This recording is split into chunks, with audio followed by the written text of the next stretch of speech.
of Allah who is the most beneficent and most merciful. OD class, Assalamu alaikum to all of you. Hope you are in good health. और आज का जो topic है, आज मैं अपनी formal उसका स्टार्ट करने जा रही थी, तो मुझे ये थोड़ा सा आपके कॉन्टेक्स्ट इस्टेब्लिश करने के लिए इस कोर्स के लिए तो मुझे कुछ आपके जो बैकग्राउंड है, ज़ाहिर है कि मैं इस वक्त क्लास में तो नहीं हूँ, मुझे आपसे फीडबैक के ज़रिए मुझे काफ़ी कुछ मालूम हो सकता था कि आप लोगों का क्या बैकग्राउंड है और आप लोगों के कॉन्सेप्ट्स क्या हैं, आपने कौन कौन से कोर्सेज पढ़े हुए हैं और किस तरह से आप अंडरस्टैंड करते हैं मैनेजमेंट को। तो अभी का जो है, हम जैसे कि ऑर्गेनाइजेशनल डेवलपमेंट कोर्स पढ़ रहे हैं, तो हम लोग आज इसकी कुछ डेफिनेशंस देखेंगे और इस बारे में देखेंगे कि why organisational development is important and ये हमें कौन कौन सी जो फील्ड से होती हुई, तो ये इसकी एक करंट शेप हमें नज़र आई है, दैट इज़ ऑर्गेनाइजेशनल डेवलपमेंट। तो अब जिस से मुझे आप लोगों से फीडबैक एक ये चाहिए होगा कि इधर आपके पास थोड़ा सा आइडिया है what is the effectiveness and what are the effectiveness के बारे में। ज़ाहिर है कि आप लोगों ने एक बेसिक कोर्स में इसके बारे में पढ़ा होगा, ऑर्गेनाइजेशनल इफ़ेक्टिवनेस क्या होती है एंड ऑर्गेनाइजेशन एफिशिएंसी क्या होती है, और why organisation pursue these two concepts and what had been its drawbacks and what are the new ways of और goal establishment के हम लोगों के पास नए ways हैं, और they can also be called as the sustainability। और हम लोग इसको ओडी जनरेशन्स में भी डिवाइड कर सकते हैं। जिस तरह से जनरेशन 1, आप अगर पेंटियम 1 को देखते हो तो वो अभी की जनरेशन नहीं है। अब आपके पास 7th 6th 7th 9th आई सीरीज़ के अंदर बहुत सारी जनरेशन्स आ गई हुई हैं, तो अभी लेटेस्ट जो है उसका सिनेरियो डिफरेंट है। इसी तरह से जो पहले ऑर्गेनाइजेशंस का मोटिव समझा जाता था और उनकी जो प्रोडक्टिविटी है और उनको इफ़ेक्टिवनेस और एफिशिएंसी के ऊपर मेजर किया जाता था। तो फिर उसके बाद आपको एक बात थोड़ा सा आइडिया मैं सस्टेनेबल गोल्स की बताती जाऊँ। सस्टेनेबिलिटी जो है ये ओरिजिनली ये सस्टेनेबल गोल्स जैसे MDGs मिलेनियम डेवलपमेंट गोल्स हैं, इसी तरह से मिलेनियम डेवलपमेंट गोल्स 2000 तक जो था वो ख़त्म हुए थे, और उसके बाद जो है उसके बाद सस्टेनेबल डेवलपमेंट गोल्स आए। ये 15 इयर्स का था टू मिलेनियम डेवलपमेंट गोल्स, इसके 15 इयर्स का एक था 1998 से ये स्टार्ट होके तो 12-13 तक ये गए थे, और इसमें उन्होंने पूरी ग्लोबल वाइज यानी कि पूरी दुनिया के अंदर ये टारगेट्स दिए थे कि हम लोगों को ये कुछ टारगेट्स हैं पूरी वर्ल्ड की डेवलपमेंट से रिलेटेड, उनको फुलफ़िल करना है। तो इसको मिलेनियम डेवलपमेंट गोल्स वो कहते थे कि, और उसमें हर सेक्टर इन्वॉल्व था और हर एक के बारे में एक स्टैंडर्ड इस्टेब्लिश किया गया था कि पॉवर्टी इतने % होनी चाहिए, और इतनी % पॉवर्टी को रिमूव किया जाएगा पूरी दुनिया में से, इतने % जो है वो आपकी अनएम्प्लॉयमेंट को दूर किया जाएगा, इतने % जो है वो बिज़नेस अपॉर्चुनिटीज़ को क्रिएट किया जाएगा, और बेशुमार ऐसी चीज़ें। ऑर्गेनाइजेशंस जो हैं उनको भी इस तरह से इस्टेब्लिश किया जाएगा कि वो लोगों के लिए हेल्पफुल साबित हों। तो ऐसा हुआ कि पहले जो मिलेनियम डेवलपमेंट गोल्स जो इस्टेब्लिश हुए थे वो बुरी तरह से नाकाम हुए, और उसकी जो बड़ी वजह ये थी कि सब स्टेक होल्डर्स को उसके अंदर नहीं मिलाया गया, उनको इन्वॉल्व नहीं किया गया। अब जैसे मिलेनियम डेवलपमेंट पॉलिसी मेकर्स हैं, कुछ आप गवर्नमेंट लेवल पे देख लें, अगर कुछ पॉलिसीज़ सिर्फ डॉक्यूमेंट्स की सूरत में रह जाएं और गवर्नमेंट के टेबल के ऊपर ही एग्जिस्ट करें, तो उनकी एप्लीकेशन कहाँ गई, उनकी एप्लीकेशन तो नहीं कहीं पे नज़र आएगी जब तक आप उसको कम्युनिकेट नहीं करेंगे ग्रास रूट लेवल तक, अगर आप लेके नहीं आएंगे, अपनी पॉलिसीज़ इस तरह से इस्टेब्लिश नहीं करेंगे कि वो जो फंडिंग है, जो फाइनेंस है, जो आपने जिसके रिलेटेड आपने पॉलिसी बनाई है, तो वो वाकई पॉवर्टी को रिमूव करने के लिए या पॉवर्टी एलिविएशन के लिए वो यूज़ हुई है कि नहीं, और डेवलपमेंट, ये गंदे पानी को, अगर गंदे पानी का कोई प्रोजेक्ट था या उसको साफ़ करने का प्रोजेक्ट था, लोगों तक पीने का पानी मुकम्मल तौर पर पहुंचाया जा सका है या नहीं। तो ये मिलेनियम डेवलपमेंट गोल्स जो थे ये बुरी तरह से फेल हुए। उसके बाद उसके पर काम होता रहा कि उनकी जो थी ये बताया गया कि ये क्यों ना काम हुए, और उसकी फिर पूरी वजूहात देखी गई कि अच्छा ये इतने ईयर्स का टारगेट था और अभी तक इसके ऊपर किस तरह से क्यों नहीं अमल हो सका, या जो हमारे प्लान्स थे थर्ड वर्ल्ड कंट्रीज़ में या उससे भी बिलो जो कंट्रीज़ हैं उनसे रिलेटेड जितनी भी चीज़ें हैं वो क्यों नहीं आ सकी, वो आपके उनकी इम्प्लीमेंटेशन क्यों नहीं हो सकी। तो जो सस्टेनेबल डेवलपमेंट गोल्स के नाम से SDGs इसको बोलते हैं, सस्टेनेबल डेवलपमेंट गोल्स, ये भी एक मिलेनियम डेवलपमेंट गोल्स के बाद सस्टेनेबल डेवलपमेंट गोल्स पूरी दुनिया के लिए एक इस्टेब्लिश किया गया, जिसके अंदर बहुत सारे सेक्टर्स थे, जिसके अंदर मैं आपको एक असाइनमेंट भी इस स्लाइड के बाद आपके पास ये असाइनमेंट है कि आपने सस्टेनेबल डेवलपमेंट गोल्स कौन कौन से सेक्टर्स और उसमें फुलफिल के लिए बनी हुई हैं और इसकी क्या इम्प्लीकेशंस हैं और कैसे लोगों तक पहुंचाया जा रहा है। तो जैसे मेरा भी एक मोटिव था कि आपको पहले मैं सस्टेनेबल डेवलपमेंट गोल्स के बारे में बताऊँ, और ऑर्गेनाइजेशन के हवाले से भी उसका एक टारगेट है कि ऑर्गेनाइजेशंस ने असल में सिर्फ एफिशिएंसी और इफ़ेक्टिवनेस को सिर्फ नहीं इंश्योर करना, बल्कि उन्होंने सस्टेनेबिलिटी को भी ऑर्गेनाइजेशंस के अंदर लेके आना है। अब जो सस्टेनेबिलिटी है, सस्टेनेबिलिटी होती है कि आप जैसे आप एक आप काम करते हो, जैसे ना एक आपकी परफॉर्मेंस है, एक आपने एक अपना टारगेट अचीव किया हुआ है, ठीक है, आप हर क्लास में आपकी एक पोजीशन आती है, आप सपोज आप एक फर्स्ट पोजीशन पे आते हो, आपने आपकी इफ़ेक्टिवनेस और एफिशिएंसी का आपने एक अपना देख लिया और आप उसमें अंदर बड़े माहिर हैं और उसके ऊपर आप काम करते हुए आ रहे हैं, आपकी दिन रात मेहनत है और उसमें आपने एक टारगेट अचीव किया हुआ है जो कि एफिशिएंसी और इफ़ेक्टिवनेस की वजह से आपकी प्रॉफिटेबिलिटी या आपकी सक्सेस है उसके अंदर। तो लेकिन इसके बाद आपने उसको सस्टेनेबल कितना रहा, मतलब कि हर साल आप वाकई उतनी ही मेहनत करते रहे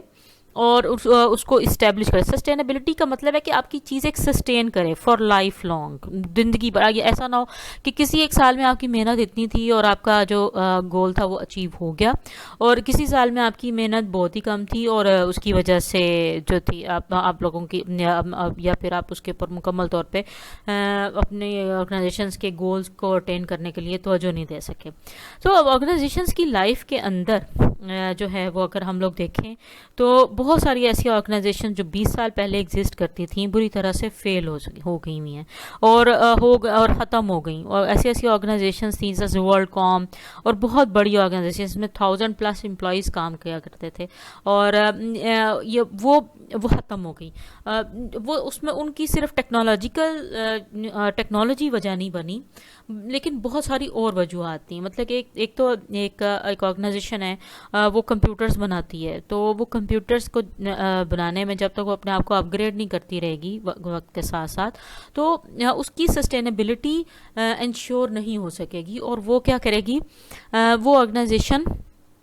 ख़त्म हो जाएगी, यानी कि उसकी डेथ हो जाएगी। ऑर्गेनाइजेशन की डेथ मींस कि वो उसकी एग्जिस्टेंस ही नहीं रहेगी, क्योंकि हम एक ऑर्गेनाइजेशन को एक एंटिटी के तौर पे लेते हैं और वो एक एग्जिस्टिंग एक ऑर्गेनाइजेशन जो कि रन करती है, परफॉर्म करती है हर तरह के फंक्शन, हम उसको इस नज़रिए से लेते हैं। तो अब ये जो आपकी ऑर्गेनाइजेशन, ये जो ओडी जनरेशन की अगर हम बात करते हैं या अगर हम लोग मैनेजमेंट की फील्ड के अंदर ऐसी जनरेशन्स की की बात करते हैं, जहाँ से वो स्टार्ट हुआ कि ऑर्गेनाइजेशन की, जहाँ पे साइंटिफिक मैनेजमेंट के थ्रू और क्वांटिटेटिव अप्रोचेज़ और मुख्तलिफ और हर तरह की जो अप्रोचेज़ आपने अपने फर्स्ट मैनेजमेंट के कोर्स में पढ़ी होंगी, तो उसमें हम सब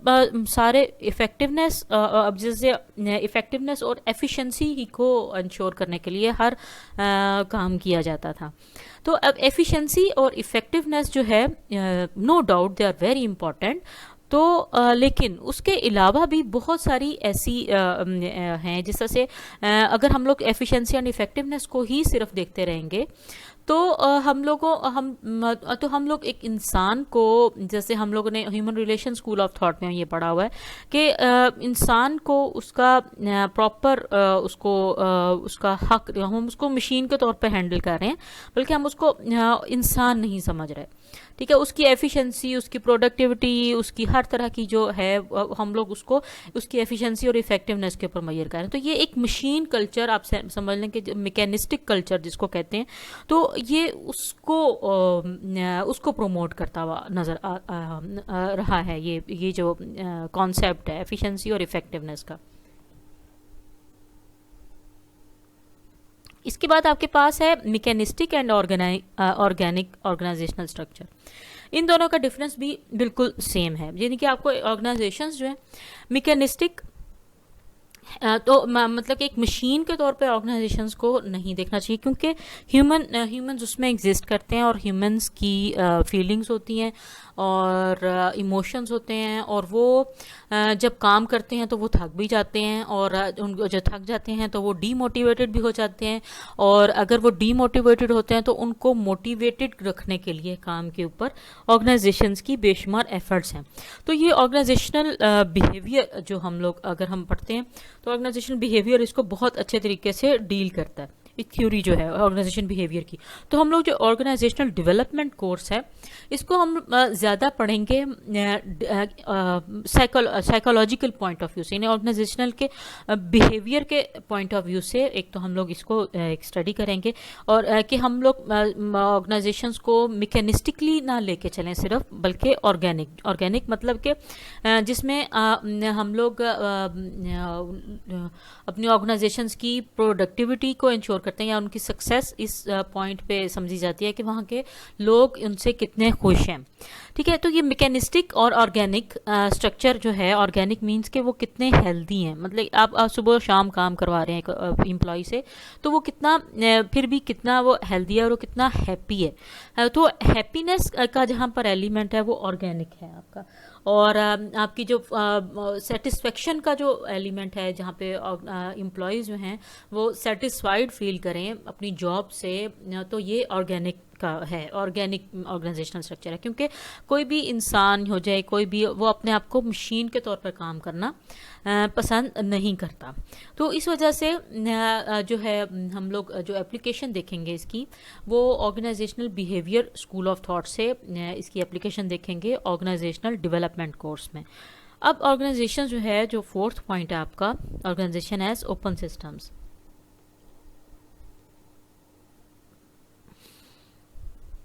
अब ऑर्गेनाइजेशन, आपको ने ये कॉन्सेप्ट बहुत दफ़ा पहले भी, अगर आप लोगों ने मैनेजमेंट के काफ़ी सारे कोर्सेज पढ़े हैं, तो organisation as a open system उस वक्त कहलाती है जब उसको एक इन्वायरमेंट के पर्सपेक्टिव में लिया जाता है, जिस तरह से इन्वायरमेंट ऑर्गेनाइजेशन को हर तरह से इफ़ेक्ट कर रही होती है। कैसे? एक्सटर्नल इन्वायरमेंट, जिस तरह से आपने एक इनपुट, प्रोसेस, ट्रांसफॉर्मेशन जैसे कि, और आउटपुट एक इंटरनल टू द ऑर्गेनाइजेशन, या इकोनॉमिक जो internal environment of the organisation होती है, इनपुट, प्रोसेस एंड आउटपुट। ठीक है, ये एक इंटरनल एक उसका है। लेकिन जब हम लोग उसको आउटर साइड पे देखते हैं, इन्वायरमेंट के अंदर ऑर्गेनाइजेशन को परफॉर्म करते हुए देखते हैं, तो हम लोग ऑर्गेनाइजेशन को एज एन ओपन सिस्टम लेते हैं। जिस तरह से क्लाइमेट का इफेक्ट भी ऑर्गेनाइजेशन पे होगा, कस्टमर आपका इन्वायरमेंट से आ रहा है, उसका इफेक्ट आपके ऑर्गेनाइजेशन के ऊपर होगा, कस्टमर की थिंकिंग के ऊपर, उनकी प्रेफरेंसेस के ऊपर, इन सारी चीज़ों का। एम्प्लॉयज़ जो हैं वो आपके इंटरनल कस्टमर्स तो हैं, लेकिन एक्सटर्नल बाहर से आ रहे हैं, इन्वायरमेंट का पार्ट है। कंपेटिटर्स आपके इन्वायरमेंट का पार्ट हैं। फिर बहुत सारी ऐसी चीज़ें आपकी इन्वायरमेंट का पार्ट हैं जो कि आपको इंश्योर करनी होती हैं, और अपनी अपनी सिस्टम जिसके अंदर हम लोग इन्वायरमेंट में लेते हैं, और इन्वायरमेंट के बेशुमार पार्ट्स हैं, जैसे स्टेक होल्डर्स हैं, जो आपके कंपेटिटर्स हैं, आपके जितने भी आपके कंपेटिटर्स आपके और आपकी क्लाइमेट है, ये सारे जो हैं वो आपकी इन्वायरमेंट का पार्ट हैं। इसके अलावा जो है ऑर्गेनाइजेशन के सप्लायर्स हैं, वो भी आपके इन्वायरमेंट का पार्ट है। ज़ाहिर है कि आपके जो चीज़ें, ये सारी चीज़ें आपकी गवर्नमेंट है जो आपके टैक्स इम्पोज करती है, वो आपकी इन्वायरमेंट का पार्ट है, एक्सटर्नल इन्वायरमेंट का पार्ट है। जब ये चीज़ें आपको आप देख रहे हो कि ये ओपन सिस्टम, जब हम एक ऑर्गेनाइजेशन को ओपन सिस्टम में देखते हैं तो ऑर्गेनाइजेशनल पॉलिसीज़ और इंडस्ट्रियल पॉलिसीज़ और बिजनेस पॉलिसीज, ये सारी जो हैं वो आपकी इन्वायरमेंट से आती हैं, और इन्वायरमेंट इन सब चीज़ों को इफेक्ट कर रही होती है। क्योंकि आपकी ऑर्गेनाइजेशन, अगर आपका कंपेटिटर ज़्यादा अच्छी प्रोडक्ट और क्वालिटी वाइज प्रोड्यूस करता है, तो जाहिर है कि आपका जो कस्टमर है तो वो किसको प्रेफर करेगा? वो ऐसी चीज़ को ही प्रेफर करेगा ना कि जो उसको अच्छी लगेगी क्वालिटी वाइज और कॉस्ट वाइज इफेक्टिव लगेगी। तो अगर आपको दोनों ही चीज़ें, क्वालिटी और कॉस्ट, दोनों को सामने रखना है और आपने अपनी स्ट्रेटजीज या अपनी प्राइसिंग स्ट्रेटजी बनानी है, तो जाहिर है कि आप अपने ऑर्गेनाइजेशन को एक ओपन सिस्टम में रखते हुए कि आपके कंपेटिटर्स किस किस्म की क्वालिटी के क्या प्राइसेस दे रहे हैं, तो आपने अपनी प्रोडक्ट की जो क्वालिटी है या अपने प्राइसेस हैं उसको उसके मुताबिक ही सेट करना है। तो अगर आप लोग कंपेटिटिव नहीं होगी ऑर्गेनाइजेशन जो है, जब तक वो कंपटीशन नहीं करेगी या कंपेटिटिव नहीं होगी, तो उसकी एग्जिस्टेंस इंश्योर नहीं की जाती थी। ठीक है, ये एक पहला ही शुरू से हम लोग ये एक लेते हुए आ रहे हैं कि ठीक है, एक ऑर्गेनाइजेशन की अगर हम लोग उसको इकोलॉजिकल पर्सपेक्टिव भी इसको कह सकते हैं, जो हम लोग ऑर्गेनाइजेशन को एक इकोलॉजी में, मतलब एक उसको एक्सटर्नल एनवायरनमेंट के पॉइंट ऑफ व्यू से जब देख रहे हैं, तो हमें ज़ाहिर है कि एक ऑर्गेनाइजेशन जो है वो अपनी एक्सटर्नल एनवायरनमेंट को सामने रखते हुए जब तक काम नहीं करेगी, तब तक उसकी सस्टेनेबिलिटी इंश्योर नहीं की जा सकेगी। ठीक है ना। अब हमने क्या करना है कि ऑर्गेनाइजेशन की सस्टेनेबिलिटी भी हमारे लिए उतनी ही ज्यादा इम्पोर्टेंट है। ठीक है, ऑर्गेनाइजेशन एज ओपन सिस्टम, ये हमने बात अभी की है कि ऑर्गेनाइजेशन को हम लोग एज ए ओपन सिस्टम ले रहे हैं। ठीक है, जिसमें हम लोग उसमें ऑर्गेनाइजेशन की सारी उसके स्टेक होल्डर्स की एक्टिविटीज और उसके मुताबिक उनकी पॉलिसी मेकिंग उसको देख रहे हैं। ठीक है, उसमें इन सब चीज ऑर्गेनाइजेशनल डेवलपमेंट जो है वो अपना रोल परफॉर्म कैसे कर रही है। नहीं, organisation values, mission and vision. अब ऑर्गेनाइजेशन की वैल्यूज क्या होती हैं? वैल्यूज अगर आप देखो तो ये सारे जो कॉन्सेप्ट्स अगर आपको नजर आते हैं तो ये आते हैं मल्टीनेशनल ऑर्गेनाइजेशन से, क्योंकि हमारा जो कंट्री है वो थर्ड वर्ल्ड कंट्री में, ज़ाहिर है हम डेवलपिंग हैं, तो डेवलप कंट्री से जो भी ऑर्गेनाइजेशंस आती हैं उनके पास कॉन्सेप्ट्स, उनके ये जितनी भी ये सारी फील्ड की रिसर्चेस हैं, ऑर्गेनाइजेशन की प्रैक्टिसेस हैं, वही हम लोग इनहेरिट करते हैं और उनको आगे से पढ़ाते भी हैं और उससे रिलेटेड ही सारा काम किया जाता है। तो जो ऑर्गेनाइजेशन की जो वैल्यूज है ना, जो वैल्यू सिस्टम है, वो वैल्यू सिस्टम वहाँ के हर लोकेलिटी की ज़ाहिर है कि वैल्यूज़ डिफरेंट होती हैं। अब मैं आपको वैल्यूज़ से थोड़ा सा आइडिया ये भी बता दूं कि हमारा बीइंग मुस्लिम्स, हमारा जो कंट्री है एक रिलीजन ओरिएंटेड कंट्री है। ठीक है, हमारी एक वैल्यू सिस्टम है जो कि हमारी रिलीजन हम लोगों को प्रोवाइड करती है। दूसरी बात कि हमारी जिस तरह की नर्चरिंग होती है, जिस तरह से हमें ग्रो किया जाता है, जिस तरह की इन्वायरमेंट हम लोगों को प्रोवाइड की जाती है हमारे घरों में, और हमारे अंदर जो वैल्यू सिस्टम है, बड़ों का अदब करना है, छोटों से प्यार करना है, और इस तरह से जो है आपका जो एक वैल्यू सिस्टम, हमारा जो एक कम्युनिटी, हमारा एक फैमिली स्ट्रक्चर, हमारे फैमिलीज में कैसे लोग रहते हैं, और ये सारा जो है हमारा एक वैल्यू सिस्टम है। और उस वैल्यू सिस्टम, जाहिर है कि एक वैल्यू सिस्टम, एक घर का एक वैल्यू सिस्टम है, तो वहां पर काम करने वाली, उस कम्युनिटी में काम करने वाली ऑर्गेनाइजेशन का भी कोई ना कोई वैल्यू सिस्टम तो होगा ना, उसके बगैर तो नहीं चल सकती। तो ऑर्गेनाइजेशन के मेंबर्स का जो भी वैल्यू सिस्टम होगा, तो वो आपकी वो ऑर्गेनाइजेशन की वैल्यूज होंगी। लेकिन ऑर्गेनाइजेशन की जब हम वैल्यूज की बात करते हैं, जो वहाँ के कंपोजिशन होगी, तो उन ऑर्गेनाइजेशन को भी अपनी कुछ वैल्यूज़ को मेंटेन करना होता है। जिस तरह से जिस तरह से रिलीजन ओरिएंटेड कंट्री है और एक फॉरेन ऑर्गेनाइजेशन है, उसके पास उसने अपनी ऑर्गेनाइजेशन के लिए प्रेयर टाइम, जैसे अगर वो बाहर कहीं ऑपरेट करती है तो उसने कभी प्रेयर टाइम के लिए या फिर ईद जो होली इवेंट्स हैं हमारा ईद और जिस तरह से बाहर लोग रहते हैं तो उनको छुट्टी नहीं देती, ये ईद हॉलीडेज नहीं होती, क्योंकि वो उनका वहाँ पे वैल्यू सिस्टम क्या चलता है कि वो क्रिश्चियन अगर हैं तो वो अपने 25 दिसंबर को छुट्टी देते हैं, जो हमें भी छुट्टी होती है, लेकिन 25 दिसंबर को एज ए रिलीजियस जो फेस्टिवल के तौर पर उनको दी जाती है। और जबकि मुस्लिम्स की वैल्यूज डिफरेंट है और हर पूरे दुनिया के अंदर सब डिफरेंट डाइवर्सिटी पाई जाती है, डिफरेंट रिलीजन, डिफरेंट एथनिसिटी, और ये सारे हर एक की वैल्यूज और वैल्यू सिस्टम डिफरेंट होता है। जब एक ऑर्गेनाइजेशन एक मल्टीनेशनल है और वो डिफरेंट डिफरेंट नेशंस में काम करती है तो जाहिर है कि वो अपनी अगर सिर्फ अपनी जो ग्राउंड की जहाँ से वो उसकी रूट्स इस्टेब्लिश हुई हैं, अगर वही वैल्यूज़ को लेके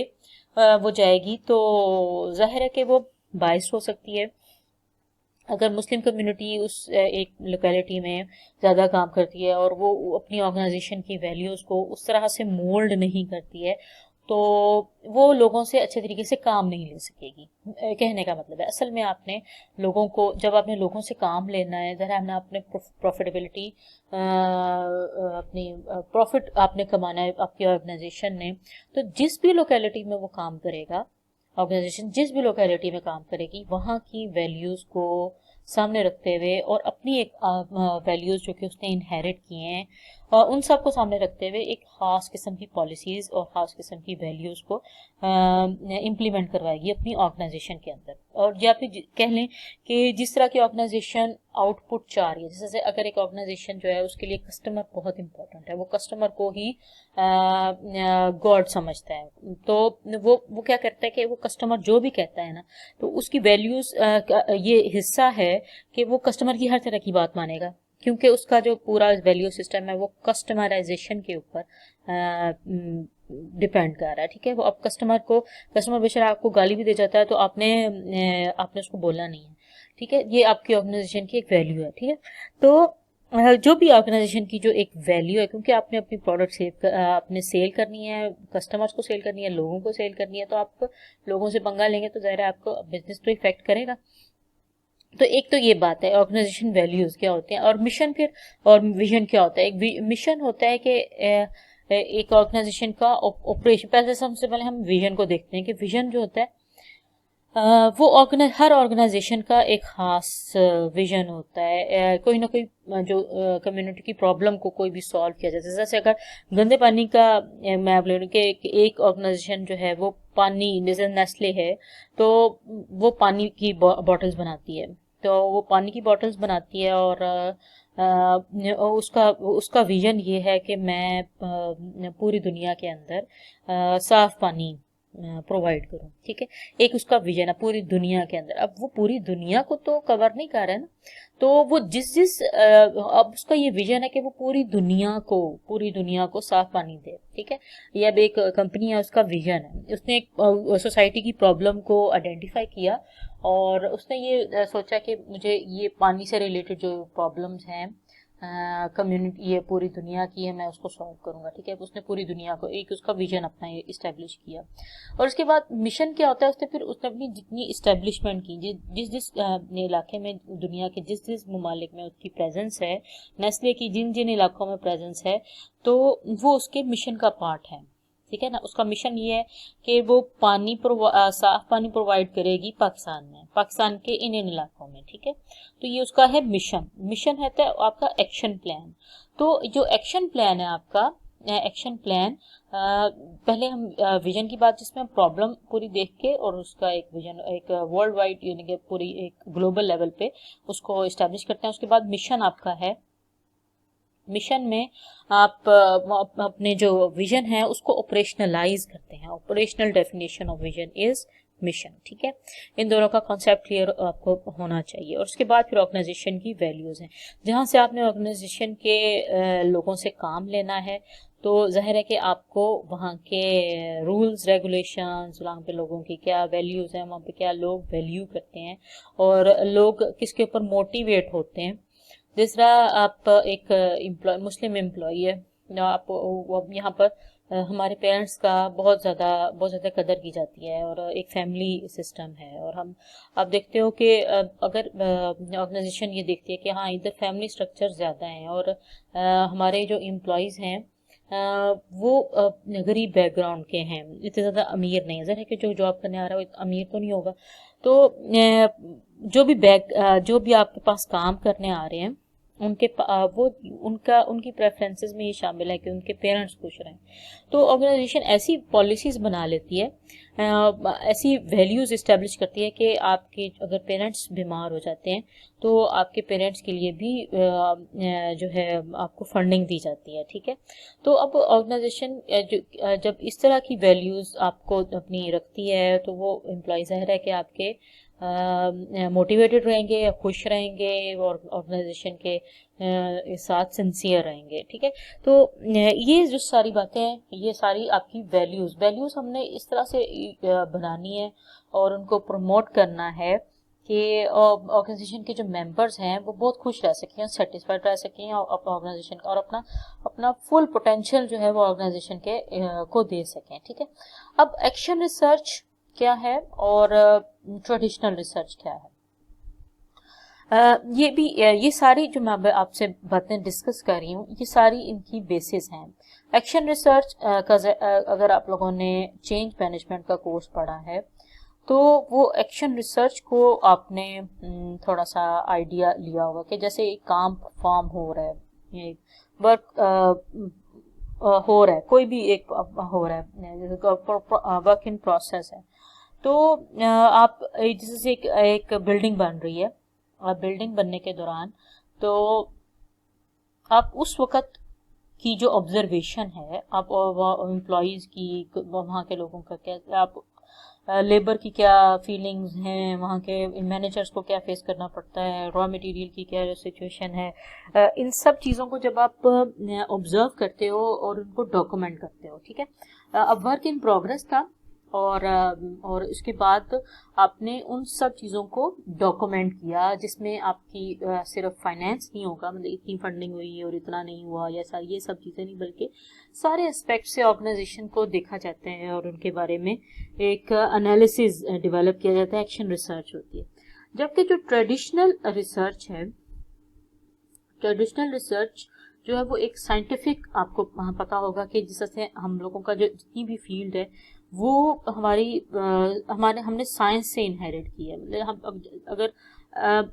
आपने भी अपनी आम लोगों में सब में ये आप लोगों ने ऑब्जर्व किया होगा कि जब हम लोग चीज़ को कोई साइंस या इंजीनियरिंग की साइड पे जाता है या मेडिकल की साइड पे जाता है तो उसको बहुत ज़्यादा इनकरेज किया जाता है और उसको बड़ा अच्छा समझा जाता है। तो इसी तरह से फील्ड्स का भी है कि सबसे पहले जाहिर है कि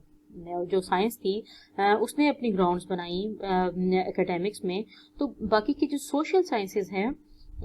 सोशल होना मतलब लोगों की कंपोजिशन, वहाँ पे साइंस तो नहीं इन्वॉल्व थी, लेकिन जब तक उसको साइंस के साथ, साइंस वर्ड के साथ ही हम लोगों ने मिलाया जाता था तो उसकी ऑथेंटिसिटी कम हो जाती है। मतलब अगर हम लोग मैनेजमेंट की बात कर रहे हैं जहाँ पे हम लोग लोगों को मैनेज करने की बात कर रहे हैं, लेकिन जब तक हम लोग उसके साथ साइंसेज नहीं लगा देते तो हम लोगों की वो जो ऑथेंटिसिटी है फील्ड की वो इंश्योर नहीं होती। तो ये क्या चीज़ें हैं कि हर चीज़ के साथ हम लोग साइंस लगा देते हैं कि ये जो साइंस है। तो अब ये जो ट्रेडिशनल रिसर्च है वो एक पूरे साइंटिफिक तरीके से गुजर के तो एक आपको एक खास फॉर्म देती है, ठीक है। तो उसको हम डिफ्रेंशिएट करते हैं एक्शन रिसर्च से। एक्शन रिसर्च और ट्रेडिशनल रिसर्च का मैं आपको वास्ट आगे जाके तीन की स्लाइड्स में बताऊंगी कि ये क्या होता है, ठीक है। अभी ये बंद होने लगी है।